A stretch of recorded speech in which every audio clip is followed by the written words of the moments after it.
भगवान, हाँ दे दिया भगवान ने, खुदा की रहम है कि ये प्रश्न भी आ गया है। और देखते हैं इसको कितने लोग मेरे बताने से पहले सोच पाते हैं। अगर आप सोच पा रहे हैं तो दोस्त आप बिल्कुल सही ट्रैक पे हैं, नहीं सोच पा रहे हैं तो ध्यान से देखिए, क्योंकि ट्रैक वही है।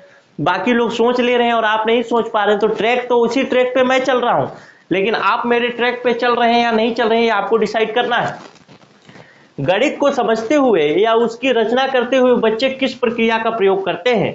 विशिष्ट से व्यापक की ओर जाने की प्रक्रिया, व्यापक से विशिष्ट की ओर जाने की प्रक्रिया, उपरोक्त दोनों प्रक्रिया, इनमें से कोई नहीं। तो सही उत्तर आपको पता है, मैं जान गया आपको आ गया है उत्तर, उपरोक्त दोनों प्रक्रिया। क्योंकि गणित को समझने के दौर में, गणित को सीखने के दौर में हम विशिष्टीकरण से व्यापीकरण और व्यापीकरण से विशिष्टीकरण में आते जाते रहते हैं, उसमें कोई समस्या नहीं है। और अगर हम उसको नहीं सीख पाएंगे विशिष्टीकरण से व्यापीकरण में और व्यापीकरण से विशिष्टीकरण में जंप करना नहीं सीख पाएंगे तो हम फिर गणित नहीं बना पाएंगे। कैसे?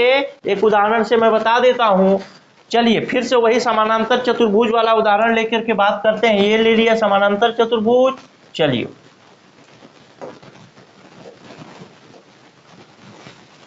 रुक जाना भाइयों, भागना नहीं भाइयों, लिख रहा हूँ भाई मिट जा रे बाबा, हाँ मिट गया। ये समानांतर चतुर्भुज हो गया।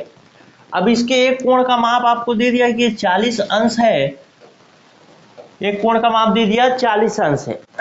अगर आप चतुर्भुज की सामान्य बातों को नहीं जानते मेरे दोस्त, कि चतुर्भुज के आंतरिक कोणों का माप 360 अंश ही होता है, अगर 360 अंश के बारे में आप नहीं जानते तो आप फिर इस प्रश्न को कभी नहीं बना पाएंगे। अर्थात आपको ये तो पता होना चाहिए। और चतुर्भुज के सभी आंतरिक कोणों का माप 360 अंश होता है। ये किस चीज का उदाहरण है? व्यापीकरण का या विशिष्टीकरण का? चूंकि सभी चतुर्भुजों में लागू हो रहा है, अर्थात ये व्यापीकरण का उदाहरण है।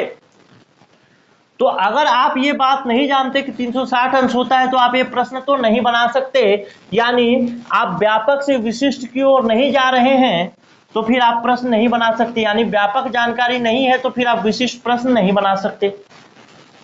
उसी तरीके से मैं अगर पूछूं, एक और प्रश्न पूछ लेता हूं कि वर्ग के सभी आंतरिक कोणों का माप 360 अंश होता है, आयत के सभी आंतरिक कोणों का माप 360 अंश होता है, तो क्या आप जानते हैं कि चतुर्भुज के सभी आंतरिक कोणों का माप 360 अंश ऐसा मान सकते हैं? तो आप बोल देंगे नहीं, क्योंकि आप विशिष्टीकरण से व्यापीकरण की ओर जाने की प्रक्रिया को नहीं सीख पाए हैं। तो सही उत्तर क्या हो जाएगा इसका? Option C. तो इसको ध्यान से रखना बच्चे, ठीक है।